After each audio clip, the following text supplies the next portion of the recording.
Well, hello, everybody, and happy Friday to you all. Welcome to The Week Unspun, a weekly live look at the world through the eyes of PR professionals from around the world. My name is Farzana Baduel, and I am in London. I'm David Gallagher. I'm also in London. And I'm Doug Downs in Canada's Rocky Mountains. Now, we have an interloper who's joined us. May we present the wonderful Adrian Monck. He is one of our favorite news observers. Adrian, where are you joining us from today? I'm joining you from the lovely mountains of Geneva. Now, for those who do not know about Adrian, he is a rock star. Now, whilst at the World Economic Forum, he transformed it from a close, rather introverted organization into a global digital powerhouse. He was a founder of Britain's 5 News, and he publishes the 7 Things newsletter on LinkedIn and Substack that I highly recommend. And we're delighted to have you with us. Now, so for Adrian and the others who may be joining us for the first time, here's how this conversation works. We each pull up a story from the global headlines, and then we chat about what it means from a comms perspective, what techniques or strategies are involved, and are there any lessons to be learned, and what our colleagues in PR are thinking about. Now, here's the lineup. Number 1, of course, is going to be number 1, the BBC have gotten themselves into a bit of a situation. Number 2, the US government is reopening after the longest shutdown in history. And 3, my story, a rumored exit tax that has at least one rich young British entrepreneur headed to the sunny climes of Dubai. And of course, we always welcome comments and questions from the live chat, so please do comment away. But let's start with the BBC. What on earth is going on, David?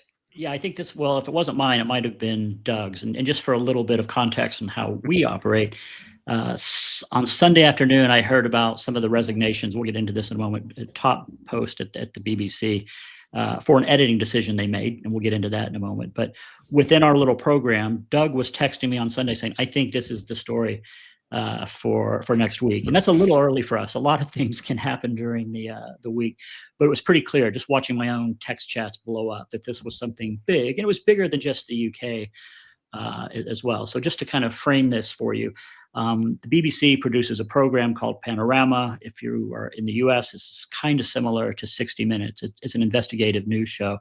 And they were looking at the January 6th insurrection, I would call it, but a kind of a closer profile on some of the people who participated in it. And within the segment, they made a decision to condense some sound bites from a speech that President Trump made, and they cut out pretty much a lot of it in the middle to make it sound like he was playing a more direct role in kind of urging what ended up happening in the Capitol later that day. But in short, there was some kind of provocative comments made by Trump at the beginning, some provocative comments made at the end, some more temperate quotes made in the middle, and the temperate quotes were cut out to make it sound like he was leading the charge. So that was the editing decision. And Adrian, I know you had written something, I think the Monday after this, and I thought we got to get you on the show to talk a little bit about it for perspective. So is it a big deal? Can you give us a little bit of context? Kind of what was your reaction? And then I know Doug's aching to go too, so we'll go to Doug for a reaction to your reaction first. But what's your take? I mean, this is a long backstory about why the BBC's in the frame. And it's, like all good stories, tons of internal politics, fear, loathing, hatred, all those kind of things that news organizations bottle up inside. But, the error is an error. Yeah. They should not have fast forwarded 50 minutes of Donald Trump's speech to splice together 2 pieces of it to make it sound like the guy was giving a far more aggressive public statement than he was actually making. And that's a basic mistake. Now, I think it speaks to a couple of things within the BBC's culture. This was made by an outsourced film unit. It was, there were probably 1-2 layers of bureaucracy above that, and then maybe 2 more above those guys. So, you're talking about a big creaky organization, which is producing stuff using part-time freelance folks to put stuff together, and they screwed up. And, it's simple as that. Why has it led to the resignations that it's led to? how do you naturally see this unfolding? You would see it as whoever made the show needs a damn good slap on the wrist and some kind of, strict telling off straight to the headmaster's study. Their boss probably needs telling off or, firing or, whatever the penalty is. How does this end up causing the resignation to director general and the head of news? How does that happen? Because these people are way, way, way further down the list. And this really is not, this is not Jimmy Savile. This is not one of the kind of great crimes of BBC journalism. It's a mistake. So I think then, you can go into the whole backstory of it, which may or may not have made it across the Atlantic, but it's a tale of kind of treachery, executive hatred, bad governance, and also a massive right-wing campaign in the British media, notably the Daily Telegraph, which hates the BBC with a passion and, is willing to throw it under the bus. So it's essentially, you've got these two people resigning for what is a bad mistake, but not a mistake that probably should have led to their resignations. It should have been people further down the food chain because those are the people directly responsible. And yeah, it's I'm sure Doug's got aching to come in and give it both barrels.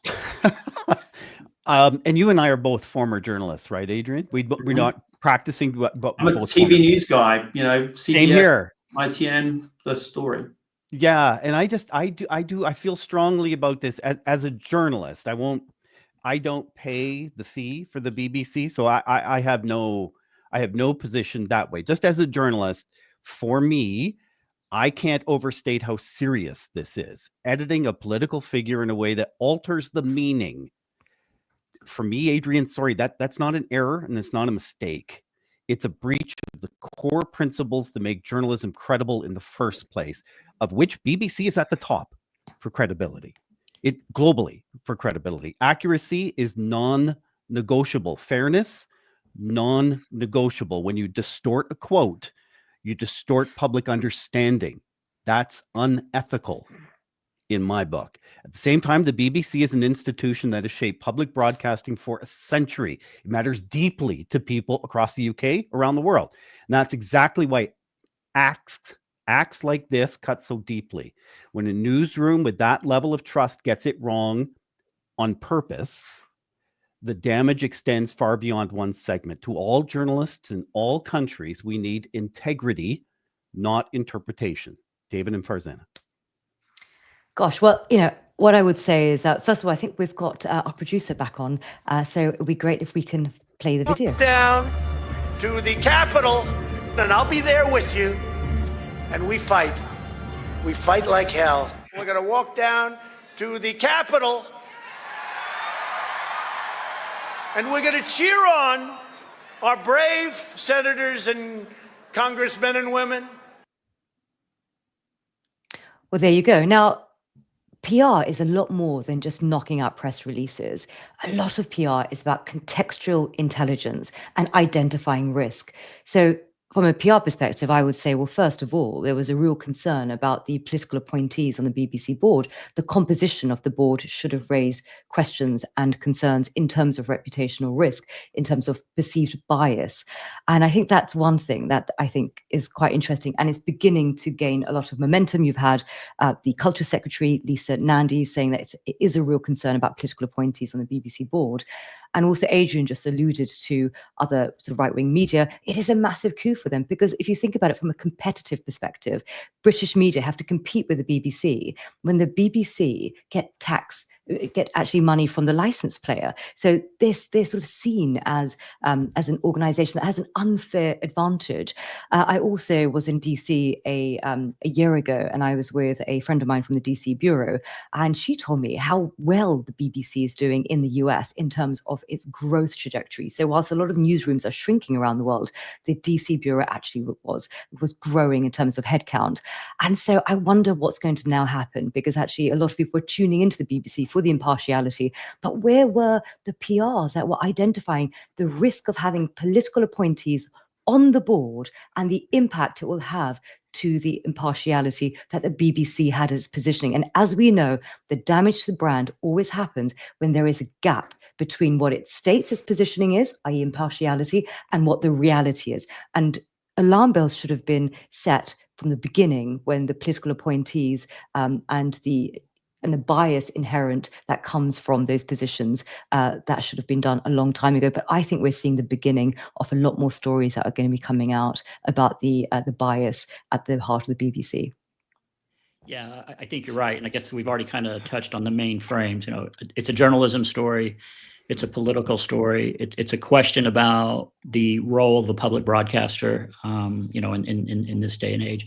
I guess the only thing I would add from a comms or PR perspective, we've been watching the erosion, actually an assault on the Fourth Estate for years, maybe decades now. For traditional mainstream media, and we're starting to see them stumble or even crumble in some cases. And these types of mistakes or ethical breaches, don't help that at all. But and maybe think it's a good thing. If you don't think that the press should stand up to power, maybe you think this is a good thing. I worry about the future for democracy and for society if we see organizations like the BBC unable or unwilling to kind of stand up to power in ethical ways, of course. So I do think this story hasn't played out. I know we got to move on. I'd heard something yesterday about maybe the king could talk Trump into dropping his $1 billion lawsuit. I don't know if there's a point of view on that. If we have a few more minutes, maybe we can come back to that. But I'm Prince Andrew, probably. Andrew Mountbatten Windsor. Yeah, he's now Andrew. Well, Doug, I think you had another suggestion for us in terms of another thing that caught your attention, and obviously that was the reopening of the U.S. government. So you want to take us there? Something, and that's been the dominant story throughout the U.S. I think a lot of the reaction to the BBC story in the U.S. from friends that I have is, the media lied. That film at 11, who cares? That's honestly been their reaction, is with a shrug, which is amazing. Okay, so recapping this story about the government shutdown, President Trump's now signed a spending bill to reopen the U.S. government and end the longest shutdown in American history, 43 days over 7 weeks. 1.4 million federal employees have been on unpaid leave or working without pay in the meantime. Public services saw major delays. Social programs face funding pauses for food aid. Air travel has been heavily affected, with thousands of flight cancellations as air traffic staff called in absent. And messaging and comms channels in 2025 can come from all kinds of directions these days. I don't really care what your political persuasion is, but you should really call your senator. Because I'll tell you, this is costing the airlines millions of dollars. And just think of 30 airplanes with one engine running. And it's going to take us at least 90 minutes to take off. So it's frustrating. It's really frustrating for me. Because right now it's going to cost about 2 hours of our lives on the ground before we even take off, spend all that gas, all that money, and it just rolls into the rest of this system. Last night I had a 6-hour delay in Houston. And the weather was perfect. It's because the air traffic controllers aren't getting paid. Please be sure to wear your seatbelt. To get that stopgap bill passed, several Democrats broke ranks and supported the Republicans. Most Democrats, they didn't want to give in. Both Republicans and Democrats have been trading blame in real time, each framing the other as irresponsible, politically motivated. The Republican message has been that the Democrats are obstructing key budget reforms. And the Dems' response has been that the shutdown is a result of partisan brinksmanship. So to the group, and Adrian, I'm going to go to you first as our guest. In the private sector, crisis communication is about transparency, empathy, and swift resolution. In politics, those same principles often give way to deflection, blame, and framing the opponent's failure rather than fixing the issue. Are governments and political leaders held to the same standards of accountability and communication as corporations during a time of crisis? No, I would say absolutely not. I mean, I think you only have to look at the way the political system operates right now, not just in the United States, but I think across, the West, as we used to call it. And it's a system that's in crisis, mostly because, barring a few kind of creaky adjustments, these systems have not really been fundamentally transformed since their inception. They've had the odd amendment, they've had the odd thing added here, taken away there. But, but in Great Britain, my home, you have people who have titles that go back 1,000 years sitting in an unelected second chamber. In the US, you have, a Senate that's completely out of whack with the distribution of population in the United States. There's all kinds of layers of dysfunction built into these systems. And, companies, if they're dysfunctional, go out of business. Companies fold, or they merge, or they get overtaken by someone else in the same business. Doesn't happen with states or governments. Someone else comes along, says, I'll run the place, I'll do better than the last guy. And guess what? The system is set up. Doesn't matter who you are, you will fail. Yeah, I got to agree and say absolutely not. Businesses are not held to the same standards. And in theory, at least, a CEO has a board, they have shareholders, they have regulatory authorities. They might even care about what the public thinks. So there's a lot of kind of moats to protect the public from them. From a PR perspective, I think there's a couple of things that are interesting. The first is just the importance of framing. And I have to say that, and I say this as a committed Democrat, the Democrats were winning the framing question, at least in terms of what public polling was saying about who was responsible for the shutdown and who was most likely to come up with a solution for it. The Democrats were winning in polls, and they're winning in elections. So framing is important. Timing is important too. I happened to be on a call earlier this week with Tim Kaine, one of the senators who went with it. And not that I'm on his speed dial or anything. I'm a Virginia voter, so he held a kind of a town hall, and he talked us through his thinking, which was more thoughtful than I went in thinking it would be. I kind of get the logic, but whether you agree with the logic or not, most Democrats really disagreed with both the timing and then the way it was framed, that the reversal was framed. But my main takeaway point is that this story will be dead next week. It's already dying, and it's already been replaced by the Epstein story. So and not that everything that happens in PR or the media is reality, but it does define what a lot of people accept as reality. And I think that we'll be talking about nothing but Epstein next week and very little about the shutdown. Is that a win? I don't know, but that's where I think we're going to be. Farzana, anything you want to add to that? No, tell us about stories and strategies. Well, I like to watch listen to and watch your podcast every week, and not just because you're my friends on this show. I really do learn something. But your conversation this week about cultural intelligence, and I think it was told really through an African perspective. And remind me the name of your guest, Wimpart. Jessica Hope from Wimpart. Yes, what a great set of views on the potential of the African markets. And I say markets. I was telling you before the show, I was utterly unsuccessful in convincing any of my bosses in my previous employment to take the African continent seriously as a source of investment opportunities. Really, I was finding agencies in Nigeria and Kenya and Tanzania, and they were doing remarkable things, partly because they didn't have legacy technology infrastructure to overcome. They were jumping right into a digital atmosphere, and they're educated remarkable sets of workforces in those markets, and I couldn't make any progress. And I realized, I think it's because people had a very outdated view of what's happening there. So anyway, great episode. And I didn't know if I just gave a few highlights, but anything else you want to amplify? Roll the clip of Jessica, because I think it ties right now, into what a you lot said, of organizations, they sometimes underestimate the complexity of Africa, the 54 countries, the fact that it has completely different histories and ethnicities and cultures and tribes and languages.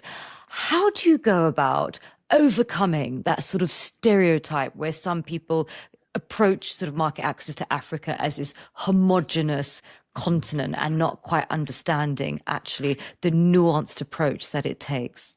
I think the first thing is just being bold and just informing people, international brands, look, this is the situation and across multiple countries. So we always say, we can't really do PR just for Africa. In the defense of a lot of international brands, a lot of like heads of comms, heads of marketing, they're probably still stuck in the Live Aid era of, do they know it's Christmas?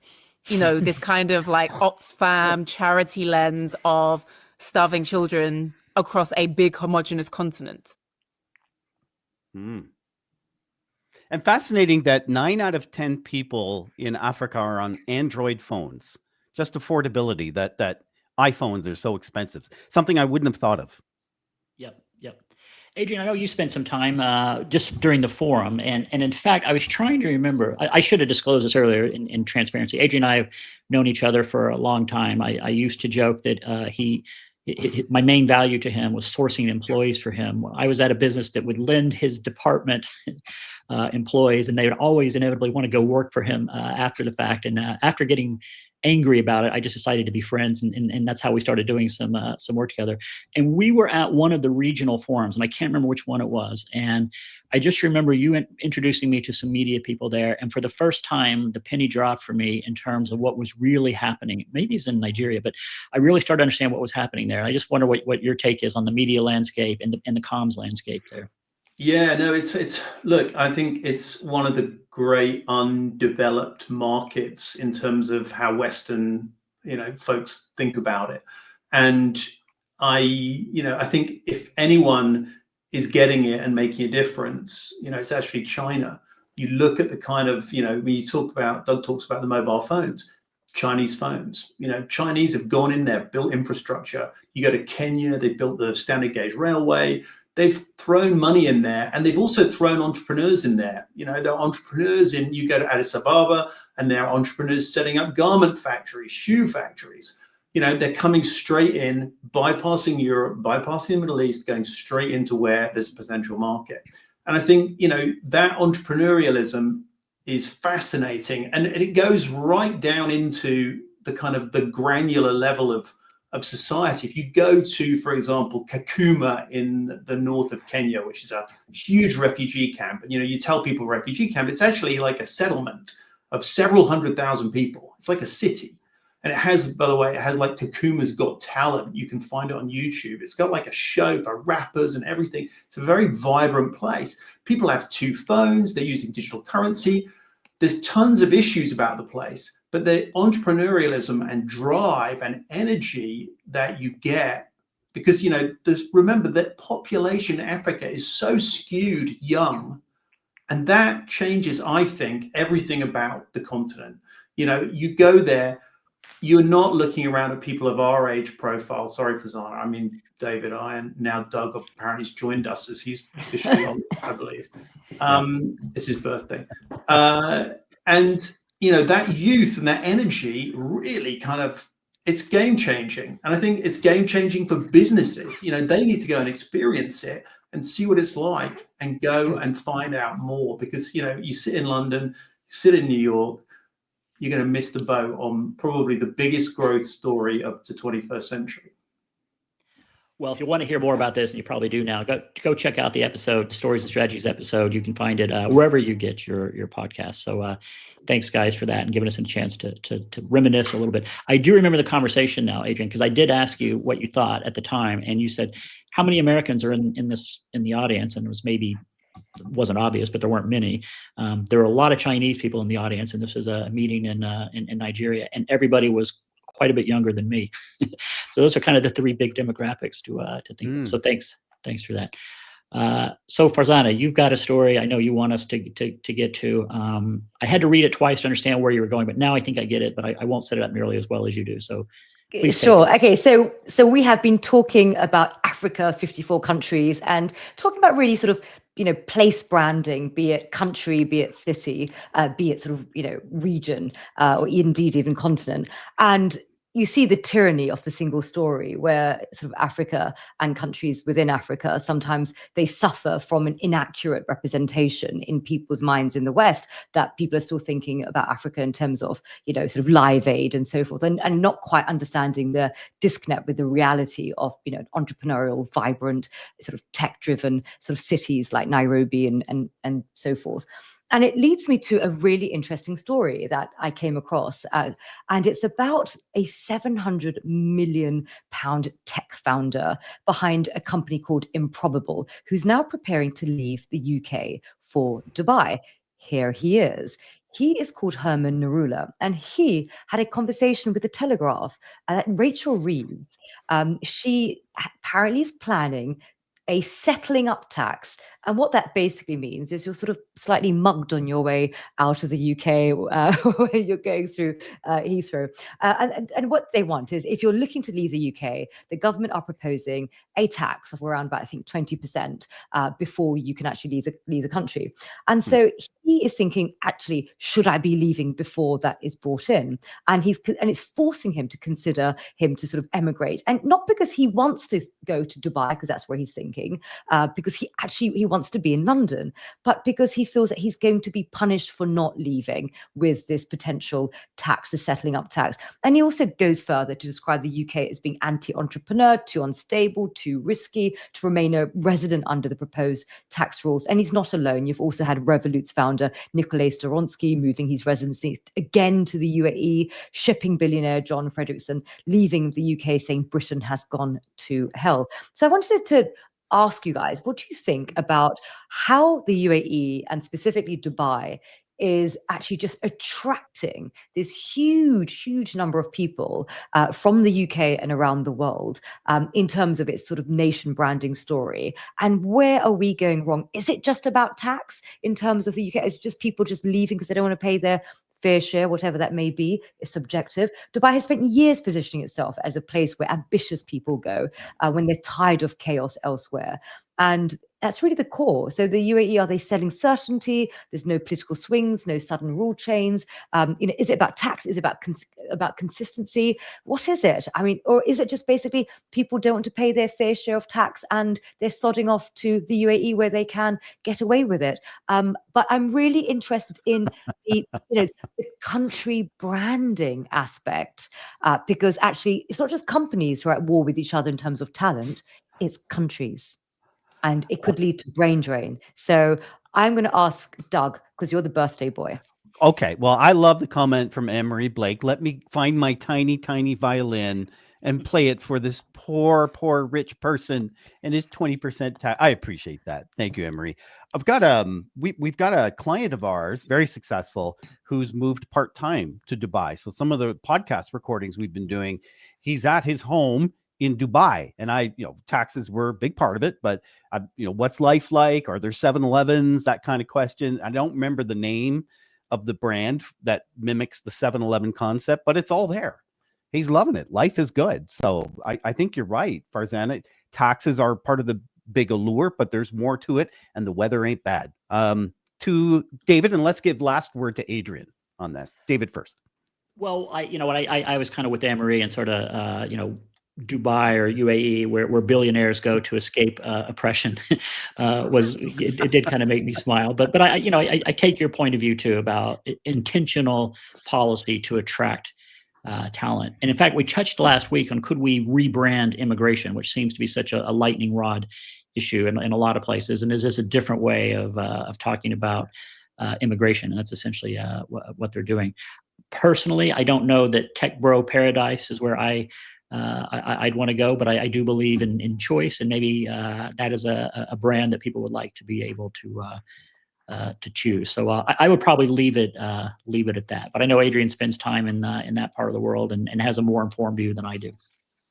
I mean, I do spend a lot of time in the UAE, and I think it's interesting to see how it's changed. It has, I think, post-COVID become a lot more attractive globally, but also, the world has moved to make the UAE and Dubai and Abu Dhabi far more relevant. It's 3 hours from India, has a huge population of affluent Indians who want to be between India and markets in Africa. You have Chinese entrepreneurs moving there because China is full of people with energy who want to go to new markets. You have now a similar effect of people coming from Europe wanting to go there. And also, I think, to plug into the youth, you've got 60% of the population under the age of 30, again, which does change the way a society looks. It's not as grey as London in terms of just how old people are. And I think, that makes a difference, right? And, my son spent a couple of summers ago, he's 21, and he's actually running a startup in London, but, he was in Saudi Arabia, and he found it extraordinary because just to be around other young people in a society where young people are normal, and they're in a majority. And I think those things are the things that make somewhere like the UAE right now interesting. And on the tax issue, I mean, good grief. I mean, in Switzerland, you get mugged on the way out. It's a civilized thing to pay your dues when you leave a country if you're leaving because you don't like paying taxes. I'm personally a big believer in tax. I think, having armies, health services, education is kind of a good thing. And as you have more money, you probably should pay more of it over to help do all those nice things. But if you don't believe in it, maybe you do want to get on a plane. But, I think there's other reasons why places like the UAE are successful beyond that. Death and taxes. Yeah, I think that kind of brings us to a close. Adrian, thank you so much for joining us. You were fantastic. Great insight. Pleasure. Thanks for having me, guys. Okay, as always, also thanks to our superstar producers, Emily Page and David Olajide, who had a birthday earlier this week. David, happy birthday. Special thanks to Adrian Monck as well. The Week Unspun is a co-production of Curzon Public Relations, Stories and Strategies, and Folgate Advisors. These shows go fast, but the recordings are on Apple, Spotify, and YouTube, as well as David's LinkedIn channel. Give them a listen and a share if you could. And one final thought. Before you speak or post on social media, let your words pass through these 3 gates. Is it true? Is it kind? And is it necessary? Have a great weekend. Happy birthday, Doug. Thank you.